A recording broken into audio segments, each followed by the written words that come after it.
واقعات میں شیعوں کو کیا گیا اور اس سے پہلے جو ہے تھوڑا دیکھیں 20-22 علماء بھی شہید ہوئے ہیں. تو یہ دونوں برابر جو دشمن ہیں ہمارے ملک کو نقصان پہنچانے والے وہ دونوں کو کر رہے ہیں.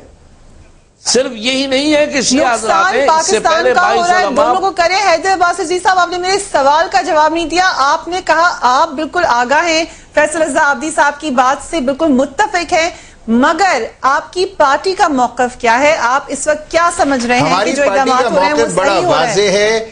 ایم کیو ایم نے سندھ, کراچی اور پاکستان کی سطح پر, خاص طور پر قائد تحریک جناب الطاف حسین نے جس طریقے سے اتحاد بین المسلمین اور اتفاق بین المذاہب کے لیے کام کیا ہے وہ کسی سے ڈھکا چھپا نہیں ہے. ایم کیو ایم نے ہمیشہ اتحاد بین المسلمین کے لیے بڑا فعال کردار ادا کیا ہے. ہم ہر موقع پر دامے درمے قدمے سخنے اس پوری اپنی بھرپور کوشش کرتے ہیں کہ خدا نخواستہ کوئی مذہبی منافرت یا فرقہ بندی نہ ہو. اس موقع پر بھی ہماری پوری کوشش ہے, ہم مختلف علماء سے جا کر, مختلف کمیونٹیز سے جا کر, چاہے اس میں اہل تشیع ہوں چاہے اہل سنت ہو, ہمارے لیے دونوں برابر اہمیت کے حامل ہیں, برابر عزت کے حامل ہیں. ہم نہ صرف ان سے ملتے ہیں بلکہ یعنی آپ اس وقت حکومت جو اقدامات کری ہے, پاکستان پیپلز پارٹی کی حکومت جو اس معاملے میں اقدامات کری ہے, آپ خوش ہیں ان اقدامات سے؟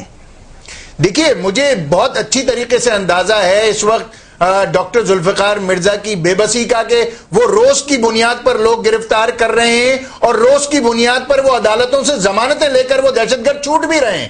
اس بات کا مجھے بہت اچھی طریقے سے اندازہ ہے اور میں دیکھ رہا ہوں. آپ کیا سمجھتے ہیں کہ یہاں پہ کیا عدالتوں پہ ذمہ داری زیادہ آتی ہے اور کیا حکومت ایگزیمپٹ ہو جاتی ہے؟ آپ کے ساتھ حیدر عباس عزیز صاحب بیٹھے ہوئے ہیں, پچھلے تقریباً 7-8 سالوں سے ان کی پارٹی حکومت میں ہے, مگر پھر یہی واقعات ہم دیکھتے ہیں. آپ کیا سمجھتے ہیں ذمہ داری کس پہ عائد ہوتی ہے؟ کیا خوبصورت سوال لائی ہیں. تو میں تو 7 مہینے سے یہ رو رہا ہوں کہ یہ صرف زرداری صاحب کو شکنجے میں جکاڑنے کے لیے عدالتیں نہیں آئی نا. میں تو عرصے سے کہہ رہا ہوں, یہ آج آپ کراچی کے دہشت گردوں کی بات کریے اور 10,000 دہشت گرد پورے افواج پاکستان نے اب تک پکڑ کے دیے, آج تک کسی کو نہیں لٹکایا, بلکہ وہ میریٹ بم دھماکے والوں کو بھی باعزت جنہوں نے قبول ہے کھلے عام اور جن کی نشاندہی ہیں وہ بھی باعزت طریقے سے گھروں کو چلے گئے. تو میری بہن مسئلہ تو سارا ہے یہی. بات تو صرف اتنی سی ہے کہ منافرت کو روکا, مگر عدالتیں ان لوگوں کو چھوڑ رہی ہیں. پولیس اگر گولی مار دے گی تو پولیس کے پاس ثبوت پورے ہیں. نہیں دیکھیں نا, میری بات سنیں آپ, میری 2 چیزوں کو ذرا نوٹ کر لیجئے گا. پولیس اگر انویسٹیگیشن اسٹرکٹلی کرتی ہے تو آپ لوگ تنقید کرتے ہیں, چلیں وہ بھی بند کر دیا. پولیس ایک کاغذی کارروائی مگر پولیس کا موقف تو یہ ہے کہ جب ہم انویسٹیگیشن دوسرا میں آپ کو بتاؤں, تو سیاسی جماعتیں تنقید کرتی ہیں. دیکھیں آپ میری بات سنیں نا, میں نے مولانا صاحب کی بھی بات سنی, حیدر بھائی کی بھی اور ہماری بھی. ہم سب کا اولین فرض ہے کہ اس مادر ملت کے لیے جو مذہبی منافرت پھیل رہی ہے اس کو روکیں اور ختم کریں. ہمارا جو کردار ہے وہ ہم ادا کر رہے ہیں اور صدر مملکت نے اپنا وہاں پر دورہ بھی طویل کر دیا. صرف اسی وجہ سے مختلف وفود سے ملاقات اور اتحاد بین المسلمین کو آگے لے کے چلنا, اس میں نہ صرف مذہبی علماء دین بلکہ اب کے سیاسی جماعتیں بھی بالکل قدم بقدم شانہ بشانہ چل رہی ہیں. لیکن اس میں کوئی شک نہیں ہے کہ اگر کوئی کالعدم تنظیم جس کے اوپر پابندیاں ہیں, اگر میں اس کے جنازے میں نظر آؤں تو پھر مجھ پر بھی آپ پابندی لگا دیں, ٹھیک ہے. اگر کوئی اس کو سپورٹ کرتا ہوا نظر آئے آپ اس پہ بھی پابندی لگا دیں. لیکن اصل چیز یہ ہے کہ اس جڑ کو جتنی کامیابی سے, یہ میرے برابر میں بیٹھے, میں ان کی کوئی تعریف نہیں کروں گا, لیکن بہرحال فرقہ واریت کے خاتمے میں ان کا بڑا کردار ہے, متحدہ قومی موومنٹ کا. اسی طرح علماء دین کا بھی بڑا کردار ہے. مولانا صاحب بھی واقف ہے کہ محرم میں, عید میلاد النبی کے جلوسوں میں یہ تمام علماء دین کو میں نے اکٹھے دیکھا ہے اور بڑی خوبصورتی سے پیار محبت کے رشتے کو بھی بڑھاتے ہوئے دیکھا ہے. تو اب کوئی ایسا کردار آ گیا ہے جو ہمیں اور ان کو آپس میں دست و گریباں کرنا چاہتا ہے, تو یہ سب سے پہلے اولین فرض ہم پر ہے اور ہمارا کام ہے کہ ہم قانون کو آگاہی دیں, اطلاع دیں. مگر بار بار وہی واقعات ہو رہے ہیں اور رک نہیں رہے. بار بار اس واقعات کو چلتے آدمی کو گولی مارنے سے روک دینا کسی کی بھی طاقت نہیں ہے. یہ تو امریکی صدر بھی اس کو وہاں کی ٹارگٹ کلنگ کو نہیں روک سکتا. علاوہ اس کے کہ گرینڈ آپریشن کیا جائے, گرینڈ آپریشن کو فوری طور پہ ہونا چاہیے اور نہیں دیکھنا چاہیے کہ کس, سنیں میری بات سنیں نا, فریا گرینڈ آپریشن ہونا چاہیے فوری طور پہ, چاہے کوئی بھی سیاسی جماعت ہو, کوئی مدرسہ ہو, کہیں کسی بھی مدرسے میں کسی بھی سیاسی آفس میں اسلحہ نظر نہیں آنا چاہیے. کی طرف جانے میں پھر آپ کے پاس آؤں گی. ہمیں بڑی امپورٹنٹ بات, گرینڈ آپریشن ہونا چاہیے, کس طریقے سے ہوگا اور کیا دوبارہ ہم اعلان ہی سنیں گے یا واقعی اگر آپریشن ہوگا تو کس طریقے سے امپلیمنٹ کیا جا سکے گا؟ تمام سوالات کا جواب لیں گے. دیکھتے رہیے اسلام آباد سے.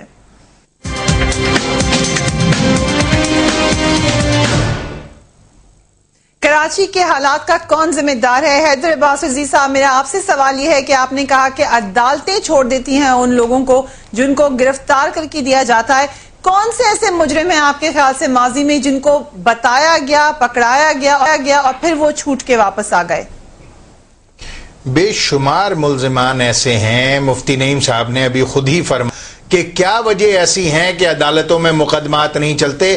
ان کا یعنی میں آپ کو بتاؤں فریا کہ ان کیسز کی پروسیڈنگز نہیں ہوتی، وہ کیسز آگے نہیں چلتے. کبھی کراچی سینٹرل جیل جائیے گا، جمعے کو تمام کالعدم تنظیموں کے اور دہشت گردوں کی ملاقات کا دن ہوتا ہے. جس طریقے سے وہاں پر وہ ملاقاتیں ہوتی ہیں، جس طریقے سے ان کا کنٹرول ہے جیل کے اوپر، آپ کو بہت اچھی طریقے سے اندازہ ہو جائے گا. ججز بھی بیچارے کیا کریں کہ ججز کتنے ایسے ججز ہیں جن کو شہید کیا گیا، جن کے گھر والوں کو یرغمال بنایا گیا، جن کے گھر والوں کو تھریٹس کی گئی.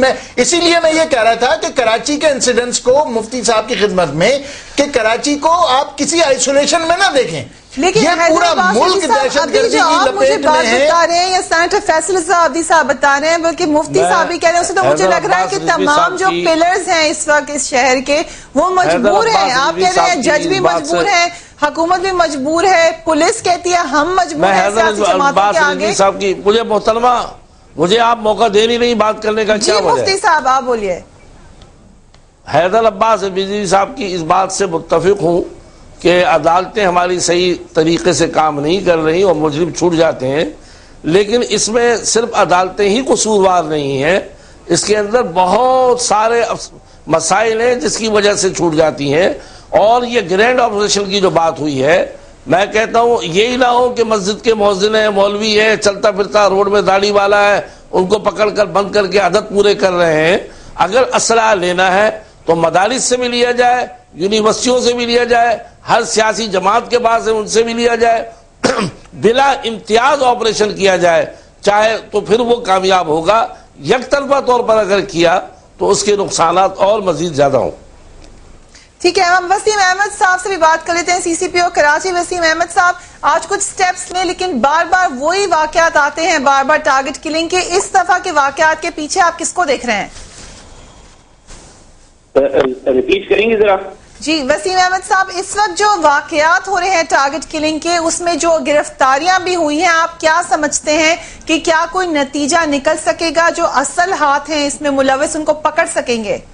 دیکھیں، ایک تو یہ کہ میں بہت آپ کو کلیریفائی کرنا چاہتا ہوں کہ کراچی پولیس نے پہلے بھی جب اس قسم کے اسپیل آئی تھی تو ملزموں کو گرفتار کیا تھا، اور اس دفعہ بھی ہم اس سلسلے میں کوئی کسر نہیں چھوڑیں گے. دوسری بات جو بہت اہم ہے وہ یہ ہے کہ اس بات کو ڈسٹنگوش نہیں کیا جا رہا کہ کون سا کیس جو ہے وہ مرڈر ہے اور کون سا کیس جو ہے وہ ایتھنک یا سیکٹیرین کلنگ ہے. دیکھیں، ہر جو مرڈر ہے وہ ایتھنک یا سیکٹیرین کلنگ نہیں ہوتا. اب پچھلے 36 گھنٹے کے اندر کراچی کے اندر کوئی سیکٹیرین یا ایتھنک بیس کلنگ نہیں ہوئی ہے. لیکن ود ڈیو ریسپیکٹ وسیم صاحب، اگر کلنگ ہو یا کلنگ ہو، وہ تو کرائم تو ہے، رسپانسبلٹی تو پھر آپ پر ہی ہے. لیکن اس کے باوجود جو رپورٹس آ رہی ہیں، سیکشن 144 جو لگی ہوئی ہے وہ امپلیمنٹ ہی نہیں ہوئی ہے. اس کے باوجود اور بہت سے لا اینڈ آرڈر کی سچویشن ہے. آج جو آئی جی صاحب نے اسٹیپ لیا ہے اس کو بھی آپ کس طریقے سے پریکٹیکل سمجھیں گے؟ اس سے کوئی فائدہ ہوگا؟ دیکھیں، سیکشن 144 جو لگی ہے وہ صرف جلسے اور جلوس کے لیے ہے، اس کا کوئی تعلق ٹارگٹ کلنگ یا سیکٹیرین کلنگ سے نہیں ہے. اور دوسرا دیکھیں، جو کراچی شہر ہے، اگر آپ اس کا 10 سال کا کرائم ڈیٹا اٹھا کے دیکھیں تو آپ محسوس کریں گی کہ کراچی جیسے بڑے شہر کے اندر 3 سے 4 جو ہے وہ مرڈر ہلاکتیں روزانہ ہوتی ہیں. اور یہ اپنی اس کے پیچھے ایک موٹیو ہوتا ہے، ایک عداوت ہوتی ہے، پرانی دشمنی. تو وسیم صاحب، مجھے بتایا جا رہا ہے، آپ کے پاس وقت بھی کم ہے، جو آج 7 قتل ہوئے ہیں، یہ 7 کے 7 ٹارگٹ کلنگ ہیں یا نہیں ہیں؟ اس میں سے ایک کیس بھی جو ہے وہ ٹارگٹ کلنگ کا نہیں ہے. یہ تمام جو ہے وہ مرڈر کی زمرے کے اندر جو ہے وہ آتے ہیں، اور اس کے پیچھے اس کا ایک اینیمٹی ہے، لینڈ گریبنگ ہے، کرمنل اس کا بیک گراؤنڈ ہے، اسٹریٹ کرائم کے اندر چھیننے اور جھپٹنے کے اندر مرڈر ہوئے ہیں. تو یہ کوئی بھی اس کے اندر جو ہے وہ